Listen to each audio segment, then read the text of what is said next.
national de santé publique, Dr Horacio Arruda, ainsi que le directeur de la campagne de vaccination contre la COVID-19, M. Daniel Paré, se rendront également disponibles pour répondre aux questions. Alors, sans plus tarder, M. Dubé. Alors, bonjour à tous, c'est Dr Arruda, M. Paré, merci d'être là. Alors, c'est important pour moi aujourd'hui de faire le point sur la vaccination avec notre opérateur de campagne qui est si importante. Mais avant ça, je veux revenir un petit peu sur la situation épidémiologique. En ce moment, on a l'impression que ça va bien, mais en réalité, il y a deux courbes et c'est trompeur. On a la courbe de la souche qu'on appelle la souche ancienne là, qui continue de descendre, puis on le voit tous les jours. Mais en dessous, on a quand même la courbe du variant britannique qui monte. Et dans la grande région de Montréal, le variant britannique, il monte rapidement. Et c'est ce qui fait, en fait, que l'annulation des deux, c'est ce qui fait qu'on est en ce moment sur un plateau. Puis aux États-Unis, je regardais encore ce matin, le CDC nous prévient de nous méfier si on a un plateau, parce que ça peut être vu comme une bonne nouvelle, mais peut-être que le contraire est à nos portes. Alors, on crible, comme je vous ai annoncé la semaine dernière, on crible à présent tous nos cas positifs. On est entre 12 à 15 % de nos cas positifs qui sont des variants. Et si la semaine prochaine, ça monte encore, ça peut devenir très dangereux. Je pense qu'on est dans cette situation-là en ce moment. Et je vous le dis franchement, je vais peser mes mots, mais on a peur de cette situation-là. On a peur particulièrement dans la région de Montréal que ce soit un peu comme le calme avant la tempête. Alors, je pense qu'on doit prendre ça en considération dans nos grandes décisions qu'on va avoir à prendre dans les prochains jours. Bon, maintenant, on va aller du côté des bonnes nouvelles. Puis, bonne nouvelle pour être capable de travailler sur les variants.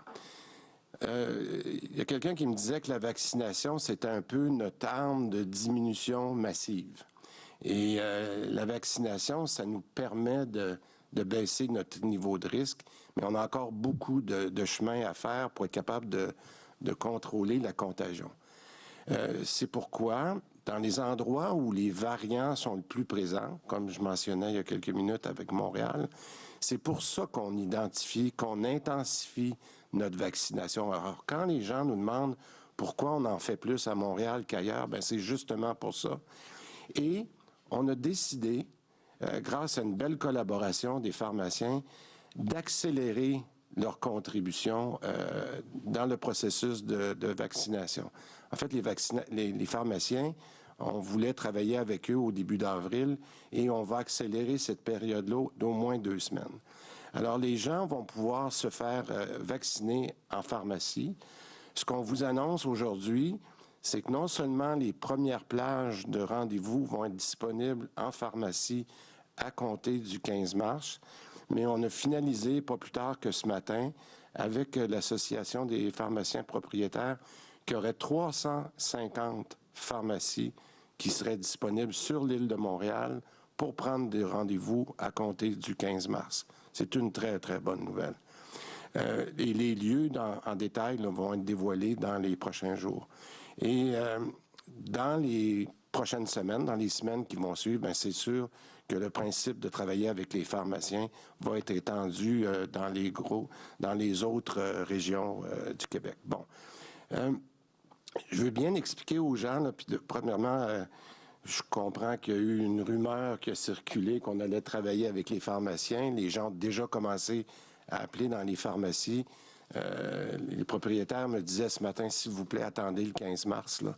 Alors, l'offre des pharmaciens, elle est complémentaire à notre offre. Ça va être les mêmes âges, les mêmes catégories de priorité. Donc, je vous demande, s'il vous plaît, d'attendre. Vous pouvez toujours appeler votre pharmacien. Je ne vous dis pas de ne pas l'appeler, mais de ne pas l'appeler pour un rendez-vous. Attendez, s'il vous plaît, le 15 mars.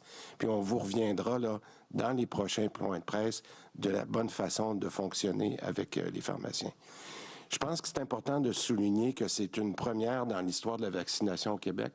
On a eu la chance de travailler avec eux lors de l'influenza l'automne dernier, grâce à ce qui avait été mis en place par ma prédécesseur, Mme McCann, qui a eu cette vision-là l'an dernier de préparer le fameux projet de loi qui nous a permis de travailler avec eux l'automne dernier, puis d'être capable pour nous d'avoir cette entente-là aux pharmaciens de venir. Il y a plus de 1400 pharmaciens propriétaires qui vont venir nous aider dans ce processus de vaccination de masse. Puis je te l'ai souligné que c'est un élément excessivement important dans notre stratégie qu'on accélère particulièrement pour nous donner un coup de main à Montréal. Bon, maintenant, un autre point sur la vaccination régionale. Je pense que les gens comprennent maintenant qu'il est peut-être normal, peut-être pas toujours acceptable, mais normal qu'on ne soit pas rendu au même âge, aux mêmes endroits. Puis chaque région a sa situation épidémiologique et au nombre de vaccins qu'elle reçoit, mais aussi, puis là je pense à mon petit coin, à moi, la Montérégie. Bien, en Montérégie, ils ne sont pas rendus, eux autres, à 70 ans comme on est à Montréal, parce que la situation épidémiologique est différente, parce qu'ils ont moins reçu un peu de vaccins parce qu'on a décidé de les concentrer dans l'épicentre, mais ils n'ont pas encore terminé de vacciner leur RPA. Alors donc, c'est important de comprendre que la Montérégie va aussi aller à 70 ans, parce que j'entendais des bons commentaires ce matin de certains commentateurs, mais il faut comprendre que la situation est un petit peu différente dans certains endroits. Puis on le sait en Montérégie, moi je le sais, il y a plus de RPA, donc on doit finir ces priorités-là avant de passer aux autres catégories. Bon, maintenant, les autres régions ne tarderont pas non plus à intensifier la vaccination parce que, et M. Paré pourra nous en parler, on va avoir des livraisons importantes qui sont prévues dans les prochaines semaines. Peut-être un petit rappel sur notre première grande journée de vaccination de masse. M. Paré, je pense que oui, on a eu de petits pépins, on a eu des enjeux, puis je pense qu'il est normal dans une première journée d'avoir des ajustements. Mais j'aimerais, devant vous, puis je pense au nom des Québécois, de rappeler comment nos équipes ont fait un excellent travail. De se préparer pour cette vaccination de masse-là, puis d'être capable. Moi, j'ai vu des gens qui ont attendu un peu hier, puis on pourra en parler là, de toutes les corrections qu'on est en train d'adopter, surtout dans nos grands centres. Mais je pense qu'il y a des ajustements sur le terrain que Daniel pourra peut-être expliquer aux besoins. Donc, mais une chose que j'aimerais, par exemple, dire là, pour ceux qui prennent des rendez-vous, parce qu'on me disait tout à l'heure que ça va déjà mieux dans nos grands centres, particulièrement pour les personnes âgées, de ne pas arriver trop tôt pour votre rendez-vous. Je sais que vous ne voulez pas le manquer, là, mais vous n'avez pas à vous inquiéter. Votre vaccin il est réservé. Et au lieu d'attendre 1 heure et demie, arrivez donc 5-10 minutes avant votre rendez-vous. Et votre vaccin il est gardé pour vous. Vous n'avez pas à vous inquiéter. Et par contre, j'insiste, ce sont des centres de rendez-vous. N'arrivez pas sur place sans rendez-vous. Vous faites attendre les autres pour rien. Et il faut vraiment avoir la discipline de passer soit par l'Internet ou par le téléphone, mais de vous prendre un rendez-vous. Et on demanderait aussi, parce qu'on a vu le cas souvent hier, il y avait plusieurs accompagnateurs d'une personne âgée pour tenter de se justifier d'avoir un vaccin. En même temps, c'est un accompagnateur par personne, et si la personne a plus de 70 ans. Bon, maintenant, on donnera, le dernier point que je ferai, c'est qu'on donnera, comme prévu, le rendez-vous pour la 2e dose sur place. Et je vous demanderai d'être un petit peu flexible, parce que je voyais des gens hier qui disaient, bon, moi, je ne peux pas cette journée-là, j'aimerais mieux l'autre journée. Bien, je vais vous dire, 7 millions de rendez-vous à placer, là, 2 fois. Je vous demanderai d'accepter le rendez-vous qui vous est donné, s'il vous plaît, parce que ça fait pas mal de logistique pour mon collègue ici. Je ne peux pas m'empêcher de faire un petit commentaire sur le passeport vaccinal. Je n'avais jamais réalisé que ça ferait tout un débat, la réponse que j'ai donnée à votre collègue la semaine passée. Il y a beaucoup de choses qui ont été dites, mais je crois qu'il est important de rappeler l'objectif de la preuve de vaccination. En fait, ce que j'ai dit, puis je vais le redire pour que ça soit très clair, c'est seulement une opération numérique du registre de vaccination qui existe déjà. Il n'y aura pas, là, comme certaines personnes ont voulu insinuer, d'intrusion dans la vie des gens. C'est rien de nouveau. Là. Je l'ai expliqué en point de presse, puis j'ai peut-être pas été assez clair, mais on a déjà remis une preuve vaccinale aux gens quand ils voulaient prendre l'avion. Tout ce qu'on fait, c'est de faire ça et de le rendre digital. Alors, je veux juste mettre les choses au clair, là. C'est pas plus que ça. Puis on va travailler, comme le fait mon collègue Éric Kerr, à rendre le gouvernement plus digital, plus moderne. Puis on veut le faire avec le vaccin, la même chose. Maintenant, je termine sur les mesures après le 8 mars. Bon, je suis certain qu'il y aura beaucoup de questions aujourd'hui pour savoir qu'est-ce qu'on va annoncer demain, mais on ne répondra pas. On répondra demain, puis si vous insistez, je vais vous dire, je vous l'avais dit, on répondra demain. On a voulu prendre un petit peu plus de temps, comme on l'avait fait il y a quelques semaines, parce que je pense que c'est important d'attacher tous les fils et la situation évolue très rapidement. Alors donc, c'est pour ça qu'on a décidé de prendre une journée de plus. On vous donnera tous les détails demain. Few words in English on the variants. Donc, quelques mots en anglais sur les variants. Je pense que la situation épidémiologique au Québec est intéressante. Nous avons la courbe de l'ancienne souche, mais quand on regarde la courbe du variant britannique, c'est une courbe qui est à la hausse. Et dans le Grand Montréal, le variant britannique monte en flèche. Nous avons des craintes. Nous craignons que la région de Montréal, c'est le calme avant la tempête. Je pense qu'il est important que vous en teniez compte pour l'annonce que nous prévoyons demain. Sur la vaccination, c'est notre arme de réduction massive de risque. Et c'est exactement pourquoi nous avons pensé à notre gestion de ces variants. C'est avec les vaccins. C'est pourquoi nous priorisons Montréal. Maintenant, quand il est question des pharmacies, je pense que nous sommes fort contents de pouvoir annoncer que nous allons collaborer avec eux dans la région montréalaise. Les gens seront en mesure d'être vaccinés dans les locaux des pharmaciens. Les rendez-vous peuvent être fixés à partir du 15 mars, mais pas avant, et les pharmaciens seront un complément à ce que Daniel fait. Donc, quant aux âges, aux régions, tout cela sera en complément. Un commentaire rapide. Nous avons reçu des commentaires. Par exemple, pourquoi en Montérégie, on prend des gens qui ont 85 ans et plus, et à Montréal, on commence à 70 ans? Eh bien, les régions sont différentes, et pour bien des raisons, et nous nous ajustons assez rapidement.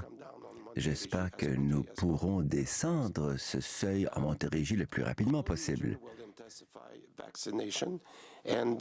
Il y aura des vaccinations dans toutes les régions, et selon les livraisons à venir, je pense que nous pourrons même accélérer la cadence, mais nous vous en reparlerons au moment opportun. J'aimerais aussi revenir sur le premier jour de vaccination de masse afin de souligner le bon travail qui a été fait par notre équipe. Je pense que ça a été une grande réalisation. On a eu quelques 17 000 personnes qui se sont fait vacciner hier pour notre première grande journée. Je crois que c'est une bonne nouvelle. Et bien sûr, et c'est normal qu'il y ait des ajustements à faire, j'aimerais rappeler aux gens de ne pas venir trop tôt pour votre rendez-vous, car si vous venez 1 heure avant, il vous faire la file. Moi, je suggère 5 à 10 minutes, c'est suffisant, surtout pour les gens âgés. Assurons-nous que vous soyez à l'heure, mais n'attendez pas trop longtemps. Et s'il vous plaît, assurez-vous que les gens qui vous accompagnent, eh bien, que ce soit jamais plus qu'une seule personne.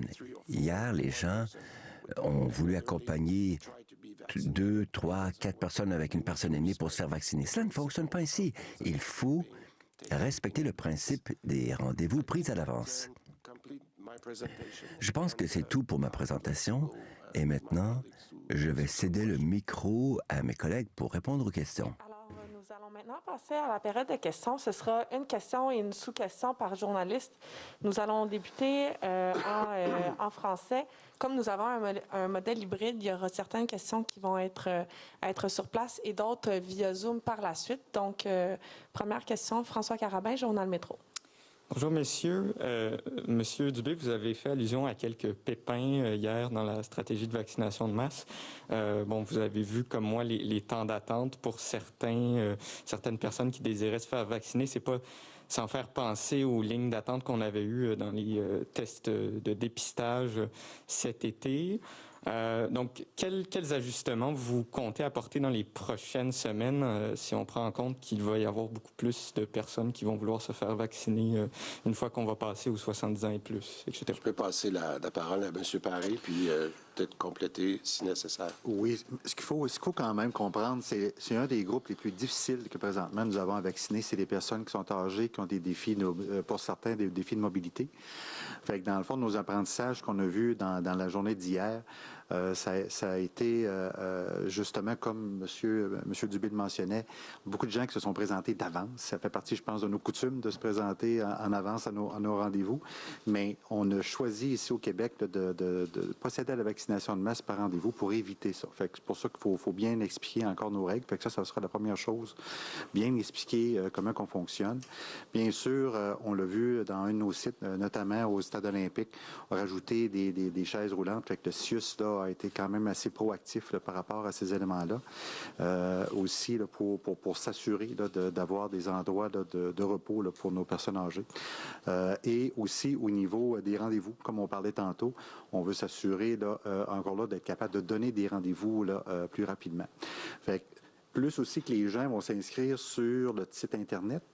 Beaucoup d'informations sont inscrites dedans. Ça nous permet aussi d'aller plus vite. Fait que c'est pour ça, quand on parle des groupes des prochains groupes prioritaires, qui sont plus jeunes, qui vont probablement utiliser plus le site Web, plus d'informations arrivera. Donc, on va sauver du temps aussi lors de l'inscription des gens lorsqu'ils viendront sur le site. Merci. Monsieur Dubé, vous avez rien à ajouter? On est en bonne main. Poursuivi, je vous avais posé la question la semaine dernière, M. Dubé, sur la vaccination à domicile. Vous étiez dit ouvert à étudier certains mécanismes qu'on utilise dans d'autres pays. Ouais. Est-ce que c'est exclu pour le moment, la vaccination à domicile? Est-ce que c'est toujours évalué au gouvernement? Oui, on a avancé, puis j'apprécie beaucoup de pouvoir répondre à la question aujourd'hui. En fait, je dividerais ça en trois, puis peut-être avec les pharmaciens en quatre catégories. C'est sûr que pour les personnes âgées, je le dis de façon générale, on a eu une approche très vaccination importante avec les RPA puis les CHSLD. Ça, c'était la première chose à faire. Il faut se rappeler que la grande majorité de nos personnes âgées sont autonomes puis peuvent se déplacer. Donc ça, c'est mon deuxième point. Même quand on va on a terminé les RPA et les CHSLD. Les gens peuvent venir, puis on le voit, là, hier, 85 ans et plus, vous avez vu les gens qui étaient dans les différents centres. Donc, il y a une grande majorité des gens qui peuvent se déplacer. Il y a deux ajouts qu'on est en train de faire. On a recommuniqué, comme j'avais dit qu'on allait le faire, on a recommuniqué avec tous nos établissements, donc les CIS et les CIUS. On leur a dit, vous allez nous sortir les listes de personnes qui, soit ce qu'on appelle le ISO-SMART, le taux de dépendance qu'ils peuvent avoir, pour voir s'il y en a qu'on pourrait aider avec du transport. Et ça, on va travailler avec les organismes communautaires. Mais en plus, ceux qui peuvent vraiment pas se déplacer, on est en train de le quantifier, puis je dirais qu'on va y aller par région, donc Montréal, pour être capable d'identifier combien de personnes on devrait se rendre sur place pour aller les vacciner. Alors, on est en train de finaliser ça, mais ce qu'on a demandé à M. Paré, c'est de ne pas changer le focus de la vaccination de masse, puis de travailler sur ces personnes-là. Alors, moi, je ne serais pas surpris que dans les prochaines semaines, puis je vous donne un exemple, puis Daniel pourra compléter, parce qu'on est en train de terminer nos RPA, puis nos RPA, on les fait avec des unités mobiles, on va sur place. Ces mêmes unités mobiles-là, quand on aurait fini avec eux, on irait pour se déplacer dans des endroits où on pourrait vacciner les gens chez eux. Fait en résumé, Je veux rassurer les gens qui ne pourront pas se déplacer. Nos contacts qu'on appelle SAPA, là, qui sont dans chacun des établissements, sont en train de finaliser ces listes-là de gens qui vont soit se faire offrir du transport ou que nous, on va se déplacer. Puis mon quatrième commentaire, c'est avec les pharmaciens. Les pharmaciens là, qui vont prendre la mesure de la vaccination dans les prochaines semaines, bien, eux aussi connaissent leurs clients qui pourraient avoir des difficultés ou ils font de la livraison. Alors, tout ça va devenir complémentaire dans les prochaines semaines. Puis ces gens-là vont être très, très bien traités. Puis au besoin, on va se rendre jusque chez eux. Merci. Merci. Nous allons maintenant passer au micro 1. S'il vous plaît, précisez votre nom et média, s'il vous plaît. Oui, bonjour, Naïla Bendali de Radio-Canada. Une question pour vous, Monsieur le ministre, au sujet du délestage. Le premier ministre qui affirmait hier sur les ondes de Radio-Canada qu'il n'y avait pas eu de chirurgie urgente ou c'était question de vie ou de mort qui a été reportée, que les balises pour les traitements de cancer avaient été respectées, même si on dépiste moins quand même les cancers. Donc, est-ce que vous avez les mêmes informations? Vous êtes capable d'affirmer que le délestage n'a pas causé de mort, alors qu'il y a au moins un cas médiatisé d'une jeune comédienne qui, selon sa famille, est décédée alors qu'elle était sur une liste d'attente? Bon. Écoutez, la réponse que le premier ministre a donnée, elle est exacte. Ce qu'il faut dire, puis on déplore tout le cas de la jeune comédienne, là, parce que puis chaque cas est un cas d'espèce. Là, je ne veux pas rentrer dans le détail d'un cas. Mais ce qui est arrivé aussi, puis j'en ai parlé beaucoup avec le premier ministre, c'est qu'il y a eu des gens qui, parce que soit qui avaient peur de venir à l'hôpital ou qui avaient des... C'est sûr que les cas urgents, on les a jamais refusés, mais il y a des cas qui étaient peut-être pas urgents il y a 6 mois, qui, parce que les gens n'ont pas voulu venir ou peu importe, qui sont devenus plus urgents. Alors là, c'est là qui est important pour nous, puis j'en profite là, quand vous posez cette question-là, de dire aux gens qui nous écoutent, écoutez, là, on n'a aucune raison en ce moment de ne pas traiter les cas urgents. On n'a aucune raison. Alors, s'il y a des gens qui avaient des craintes, puis que malheureusement, ils ont peut-être attendu parce qu'ils avaient peur d'aller à l'hôpital. Puis j'en ai donné l'exemple, si vous me permettez. Vendredi dernier ou jeudi dernier, je suis allé à l'hôpital Maisonneuve-Rosemont. Puis une des raisons pourquoi je suis allé sur place, c'est pour dire aux gens, inquiétez-vous pas, là, nos hôpitaux, ils sont sécuritaires. Vous pouvez prendre vos rendez-vous avec les médecins spécialistes. Donc, je vous dirais, oui, il y a peut-être des cas qui sont devenus urgents par la suite, mais on va les traiter et on va continuer de les traiter, tous les cas urgents. Je vais revenir sur la région de la Montérégie qui vaccine peut-être moins rapidement ou pas au même rythme que Montréal et Laval. Le CIS qui nous dit, bon, on reçoit moins de vaccins dans cette région-là, mais pourquoi ne pas la prioriser alors que c'est à côté de Montréal, surtout avec les variants? Il y a eu des cas là, pas loin de... C'est vraiment... Il y a 2 raisons. La première raison, je l'ai expliqué tout à l'heure, là, il y a la structure du nombre de RPA. Vous demanderez à M.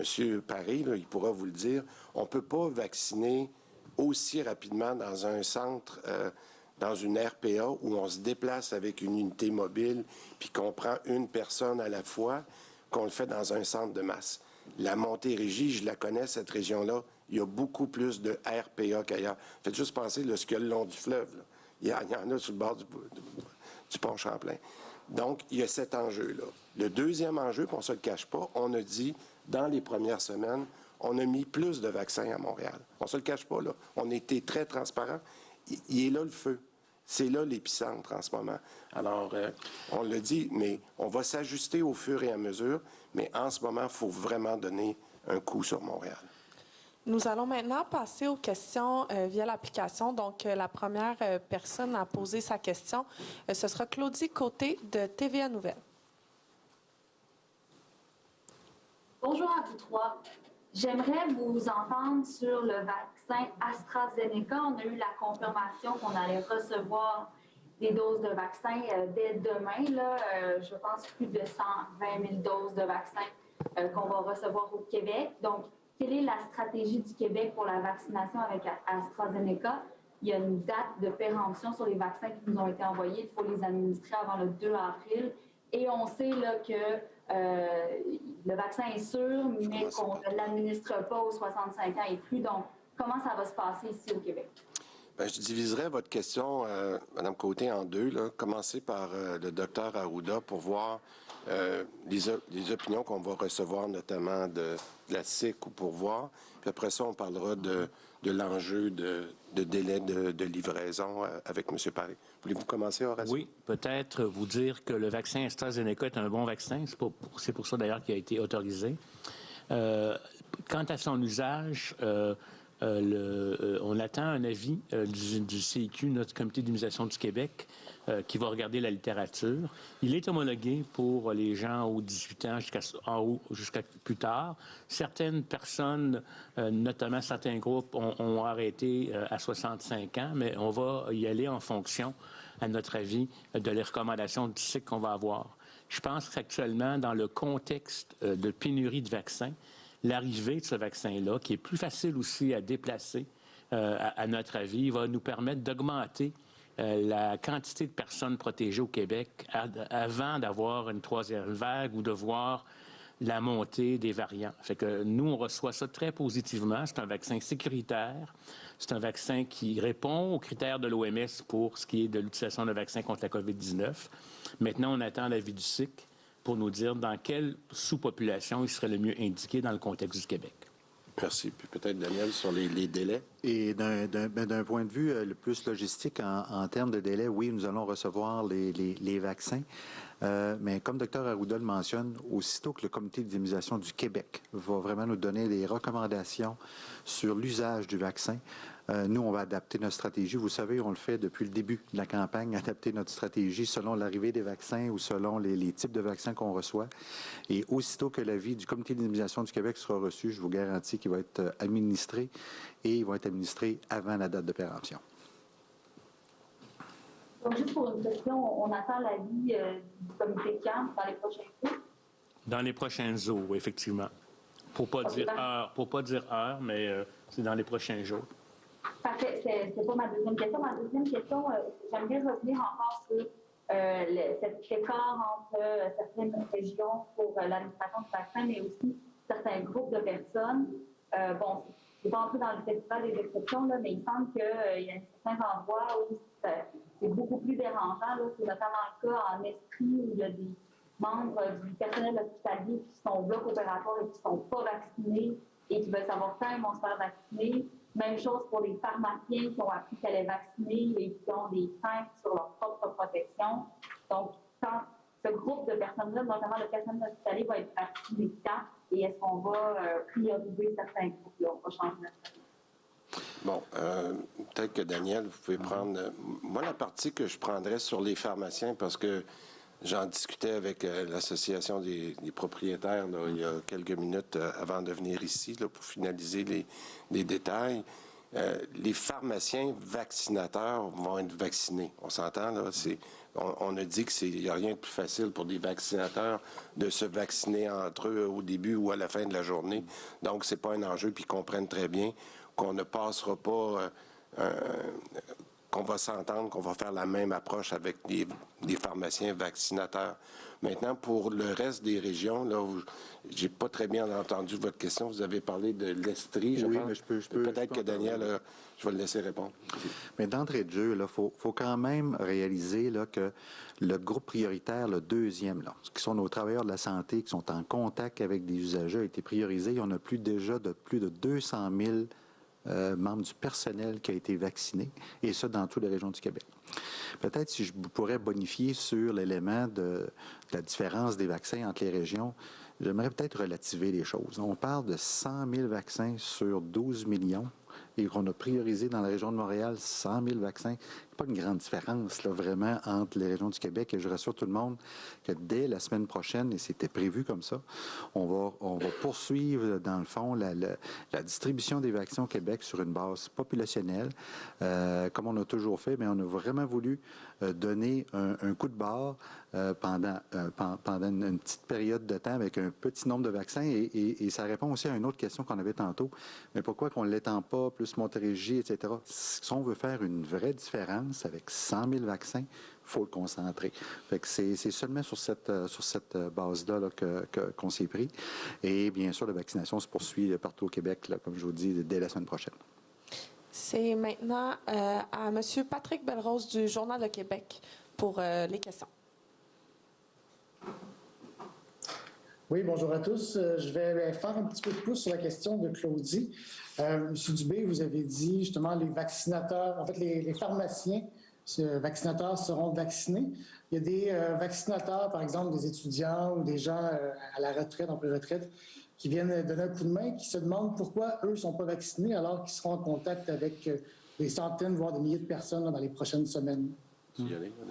Oui, mais encore une fois, là, je vais me répéter. Les vaccinateurs font partie des groupes de travailleurs de la santé qui sont priorisés là, dans la phase 1. C'est des groupes qui peuvent recevoir le vaccin. Et encore là, mais est-ce que les établissements de santé, des services sociaux, ils peuvent, selon l'arrivage de vaccins qu'ils ont, par exemple, doivent prioriser ces travailleurs-là. Et je sais qu'ils le font. Comme je vous dis, avec déjà plus de 200 000 travailleurs de la santé qui l'ont été depuis le début de la vaccination. D'accord, parce qu'il y a des gens qui nous écrivent, des gens qui ont été recrutés récemment, par exemple, des étudiants en médecine, vous dites que ces gens-là, par exemple, vont aussi être vaccinés. S'ils le désirent et selon l'arrivage des vaccins, mais comme je vous dis, on a eu des confirmations d'arrivage de vaccins à tous les semaines pour tout le mois de mars. Et on se rappelle, M. Dubé, je pense que vous l'aviez dit, c'est plus de 700 000 vaccins qu'on va recevoir au cours du mois de mars et l'arrivage des vaccins d'AstraZeneca va être en dessus de ça. Merci. Et sur M. Dubé, on nous dit qu'il y a eu une panne généralisée hier à la centrale téléphonique de rendez-vous. On vous demandait qu'est-ce qui a causé cette panne et combien de temps ça a duré. Écoutez, on rit, mais c'est pas drôle. On a été victime de notre succès. En date d'aujourd'hui, tantôt je regardais à ma entrée en ondes sur mon ordinateur, on est déjà rendu à plus de 350 000 prises de rendez-vous depuis jeudi sur notre site web. Mais ce que vous parlez au niveau de la centrale téléphonique, c'est les gens qui appellent. Et encore ce matin, à 11 h, on était rendu déjà à plus de 56 000 appels sur notre centrale téléphonique. Ce qu'on me dit, c'est pas un manque de réceptionnistes. Ce qu'on me dit, c'est la bande passante ou vraiment, excusez-moi, je suis pas un spécialiste en informatique, mais c'est vraiment l'entrée, la grosseur du fil qui est à défi. Et encore là, Service Québec travaille avec nos fournisseurs pour régulariser les choses. Mais je rassure tout le monde, pour les gens qui appellent, s'il y a encore un défi par rapport à rejoindre le numéro de téléphone, rappelle que notre site web, aucun enjeu à ce niveau-là. Et on se rappelle aussi qu'on aura des vaccins pour tout le monde. On aura, si ce n'est pas aujourd'hui, rappelez demain, encore là, la centrale téléphonique sera ouverte 7 jours sur 7. Merci. Merci. Ce sera maintenant à Stéphanie Marin de la Presse canadienne.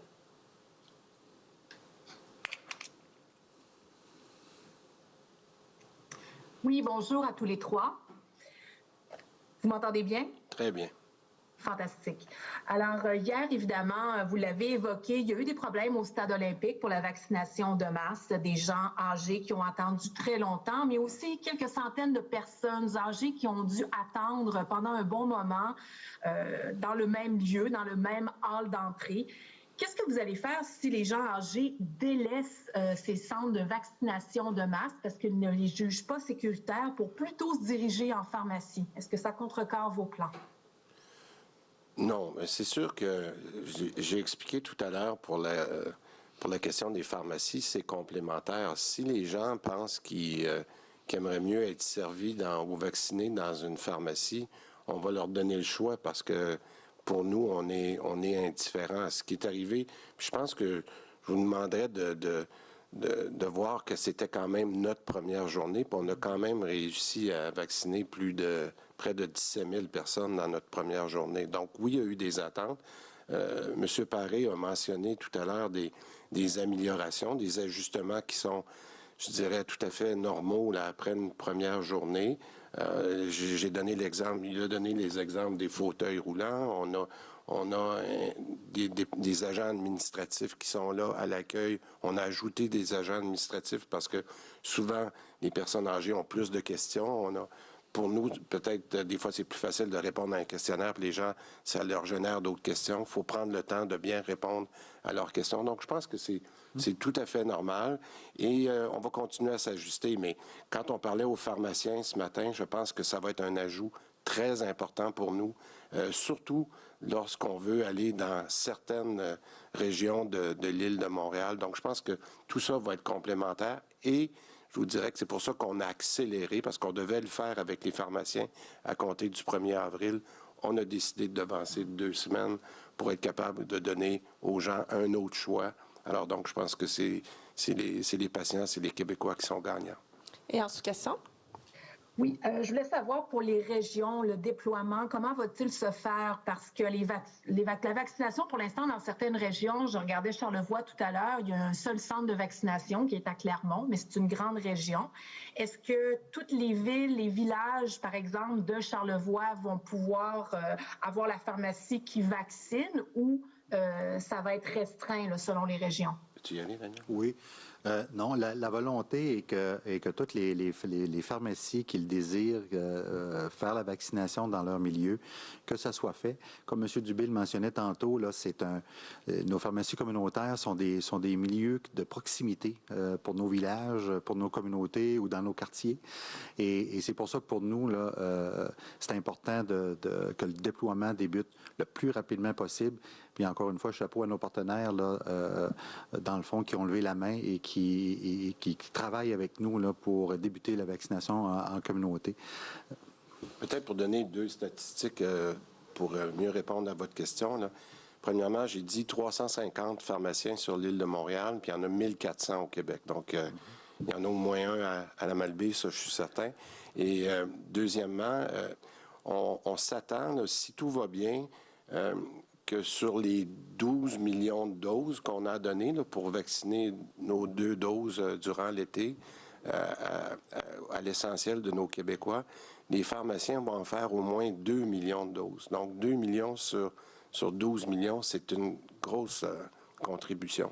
Et donc, je pense qu'on est content de les avoir avec nous, puis on est content qu'ils puissent commencer plus tôt. Alors, ça vous donne une idée de l'importance de ce partenariat-là avec eux. Nous allons maintenant passer à Marie-Michel Sioui du journal Le Devoir. Bonjour. Bonjour. Ma question pour celui de vous 3 qui voudra bien répondre. Quel est votre échéancier avant qu'on sache s'il y a, oui ou non, bel et bien eu des cas de variants dans les écoles qui ont été fermées? Je ne sais pas si je peux laisser ça à Horacio et peut-être, allez-y, puis on... Bon, il faut comprendre qu'effectivement, merci pour la question, parce que je vais en profiter pour expliquer aux gens là, ce que ça veut dire les variants. Puis, un peu comme le dit le ministre tantôt, on est actuellement véritablement dans une période d'une mer calme, sur un plateau, pas trop de vagues, ça descend pas, mais en dessous, il y a des requins, puis ces requins-là, là, je vais vous les dire, c'est les variants. Ça veut dire que c'est des souches qui sont beaucoup plus transmissibles, puis il y en a beaucoup plus dans la région de Montréal qu'il y en a dans le reste du Québec. Et c'est ces variants-là qui nous rendent, je vous dirais, prudents, parce que si on les laisse exploser, ils vont prendre le dessus. Puis là, surtout dans les régions comme Montréal, on va vivre ce qu'on appelle une augmentation très rapide du nombre de cas, comme c'est arrivé en Angleterre, comme c'est arrivé ailleurs. Donc, il ne faut surtout pas s'endormir puis relâcher les mesures qu'on recommande et qu'on a mis en place.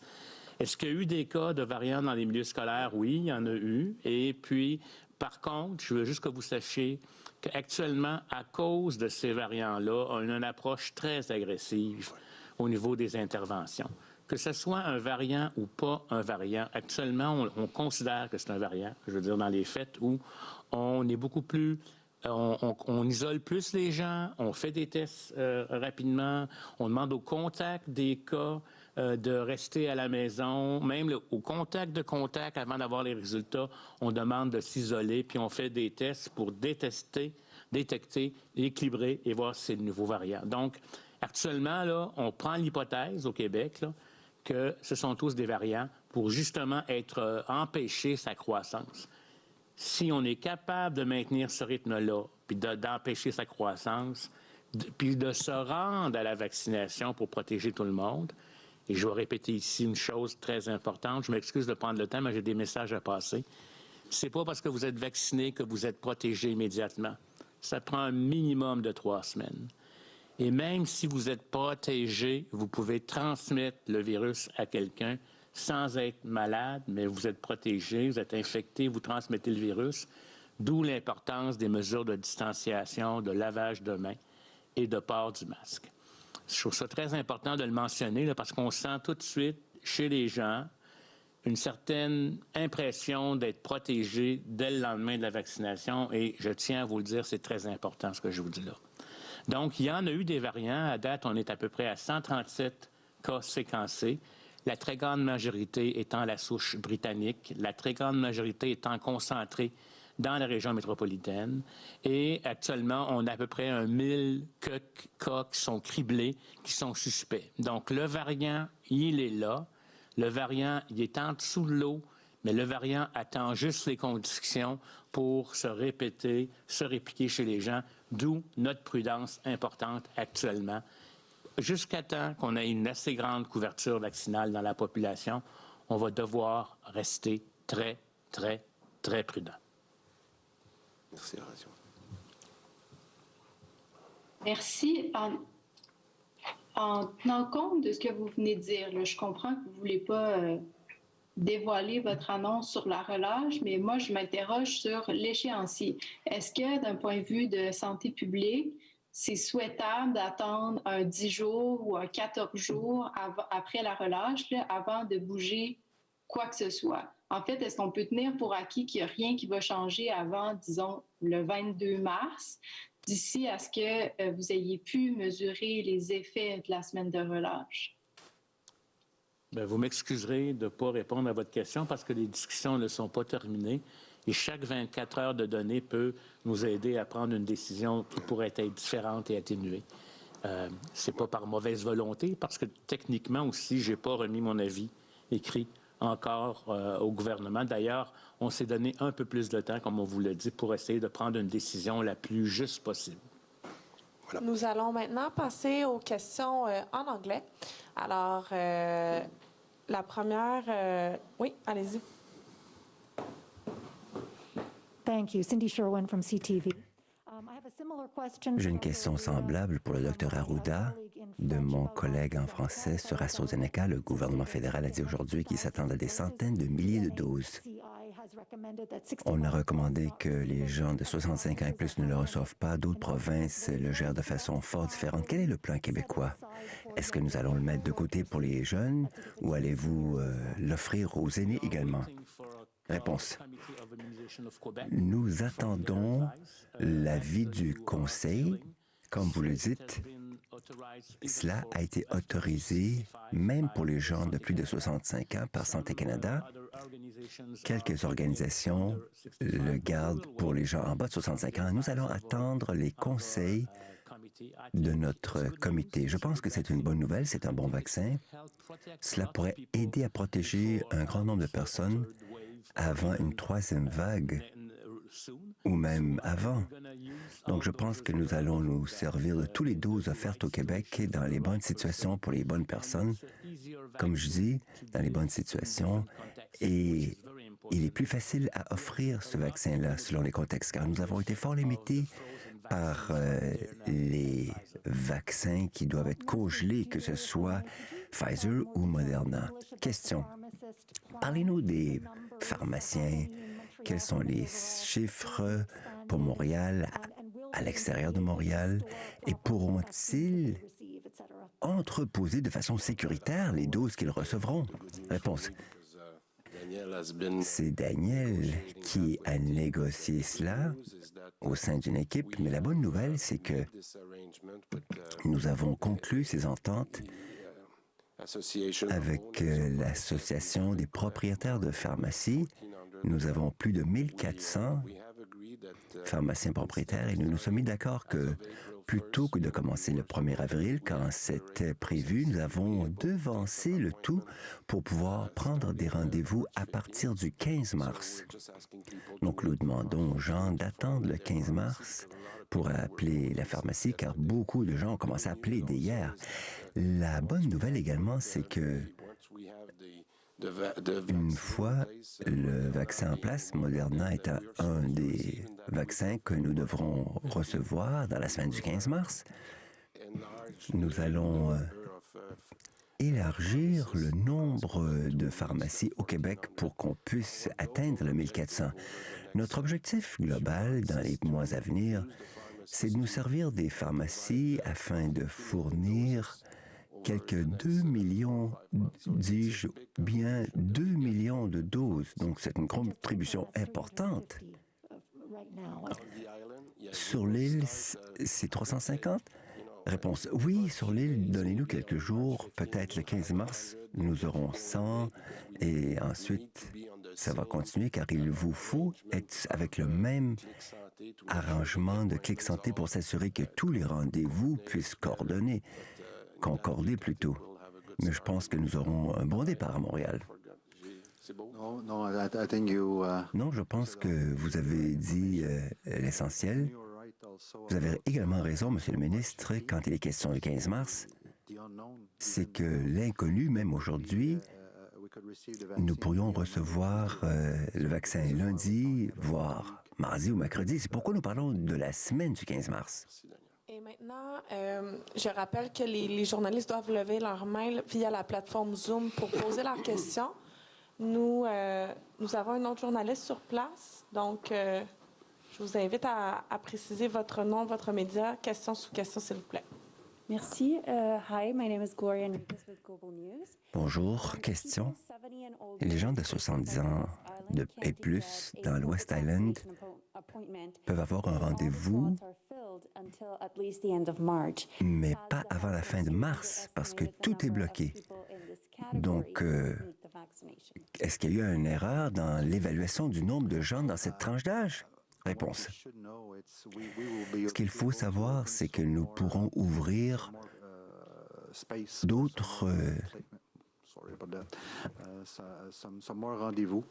rendez-vous seront offerts pour la population.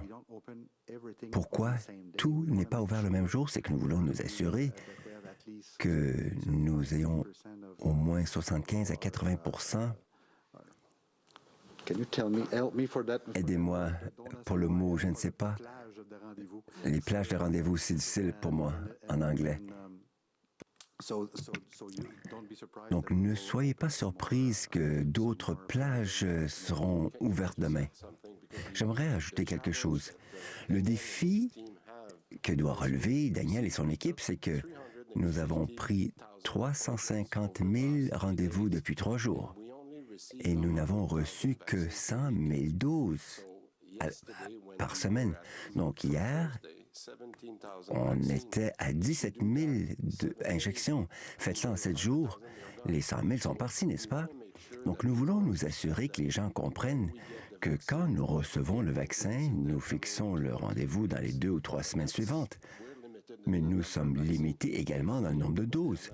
Si nous recevons les doses de Moderna dans la semaine du 15 mars, à ce moment-là, nous pourrons aller jusqu'aux 700 000 pour le mois et nous pourrons augmenter le nombre de rendez-vous. Mais voilà le défi. Nous avons besoin de plus de doses. Mais je pense qu'il trouve le meilleur équilibre avec le nombre limité de doses reçues.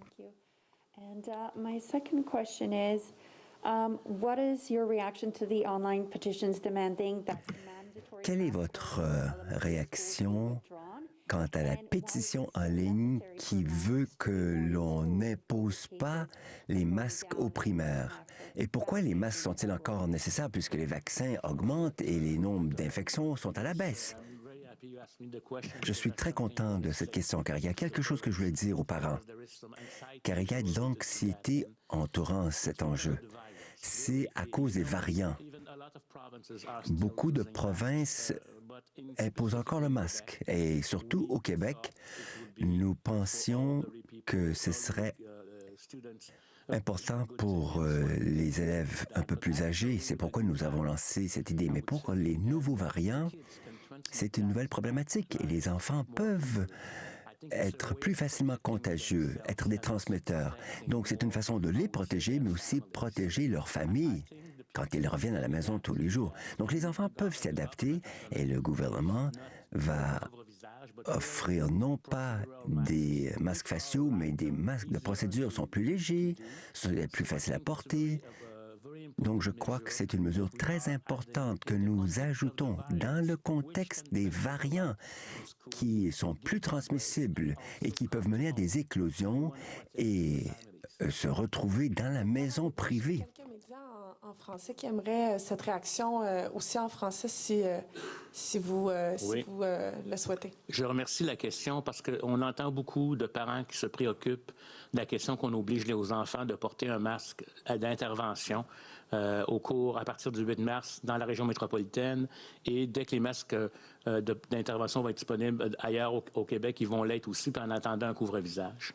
Ce qu'on a actuellement de changer, probablement vous sachez que dans plusieurs pays, et même au Canada, on recommande le masque depuis, je vous dirais, la première année à différents niveaux. Mais au Québec, on l'a toujours permis demander pour des personnes plus âgées, compte tenu de notre épidémiologie. Mais actuellement, avec l'arrivée des variants, qui sont vraiment très transmissibles et pour lesquels les enfants peuvent devenir ce qu'on appelle un vecteur de transmission à la maison ou ailleurs auprès des parents, on pense que c'est une mesure qui est nécessaire actuellement. Ce sont des masques qui vont être d'intervention, donc des masques beaucoup plus légers, pédiatriques, qui vont être donnés aux jeunes enfants. Et on sait que les enfants peuvent s'adapter à cette réalité-là. Donc, je veux rassurer les parents, c'est à la fois pour protéger les enfants, diminuer le risque potentiel, mais à cause du variant. Et c'est véritablement la chose qui change l'équation actuellement. Merci. Nous allons maintenant passer aux questions via Zoom pour l'anglais. Donc, Lauren McCallum de CBC News. Oui, bonjour, thank you. You can hear me okay? Vous m'entendez? Il y a eu un article dans la Gazette aujourd'hui qui évoquait le fait que le comité d'immunisation revoyait sa liste prioritaire pour les jeunes avec des maladies chroniques pour qu'on les priorise davantage. Où en sommes-nous à cet égard, s'il vous plaît? Fondé sur ce que j'en sais, nous avons une séquence qui est reliée au risque d'hospitalisation et risque de décès. Ce sont les facteurs et il y aura peut-être des réflexions sur comment ventiler cela au sein même d'un groupe démographique. Mais à mesure que le nombre de vaccins va arriver, ces chiffres 6, 7, 8, 9 peuvent peut-être être vaccinés presque en même temps. Je pense qu'on en a parlé, mais on n'a pas changé des groupes prioritaires de façon officielle, à moins que Daniel est plus à jour que moi, mais moi, je n'ai pas cette impression-là. Non, il n'y a rien de nouveau à cet égard. Mais le comité d'immunisation pourrait changer de priorité et on s'y adapterait. Deuxième question. Qu'avez-vous appris? On est à quelques jours du début de la grande campagne de vaccination de masse. Quelles sont les leçons que vous pouvez en tirer déjà? Et quels correctifs pourriez-vous apporter? Réponse.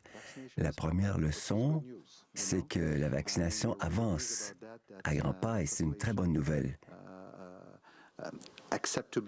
On est très content que les gens acceptent d'être vaccinés. Les gens vont prendre le rendez-vous. Il y a une acceptation de masse de l'idée. Et ce qu'on apprend de la première journée, donc d'hier à Montréal, c'est que il nous faut nous adapter pour les aînés. Donc plus de fauteuils roulants, plus de fauteuils, de chaises et aussi à l'accueil, un peu plus d'employés disponibles quand on rencontre la personne aînée, quand on pose des questions, parce qu'ils posent plus de questions. Donc, nous avions du personnel afin de pouvoir répondre à toutes les questions. Aujourd'hui, ça allait déjà mieux. On a déployé un plus grand nombre d'effectifs. En anglais, donc Morgan Lowry, Canadian Press. Bonjour. Est-ce que vous m'entendez? Réponse, tout à fait, madame. Bon, première question. Avez-vous une idée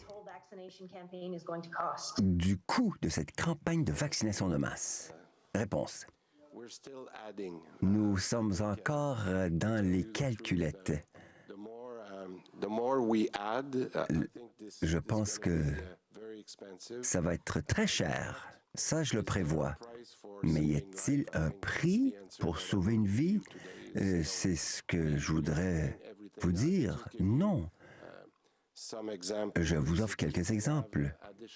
Si on peut avoir des vaccins supplémentaires, si on peut obtenir d'autres doses et d'autres vaccinateurs pour que nous puissions atteindre notre objectif de vacciner les Québécois et les Québécoises plus rapidement, si ça prend plus de personnel, nous le ferons, nous le dépenserons cet argent.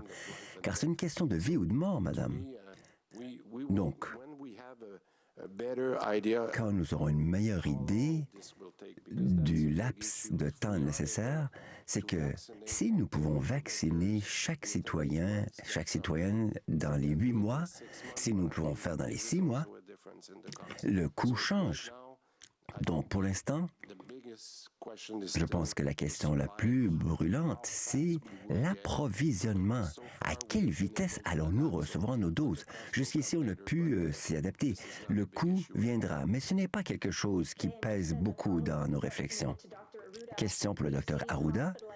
Nous avons vu une montée d'hospitalisation depuis 3 jours. C'est une faible augmentation, même si le nombre total d'infections est à la baisse. Pourriez-vous nous offrir une hypothèse? Est-ce que c'est les variants qui sont responsables? Réponse. Au fait, c'est la raison pour laquelle je prônais la prudence. Cela pourrait être les variants, cela pourrait être une petite variation statistique qui va rebaisser à nouveau, mais nous regardons de très près cette courbe est même à 2 ou 3 fois par jour, car après le calme, il y a parfois une tempête. C'est pourquoi il faut faire preuve d'une très grande prudence.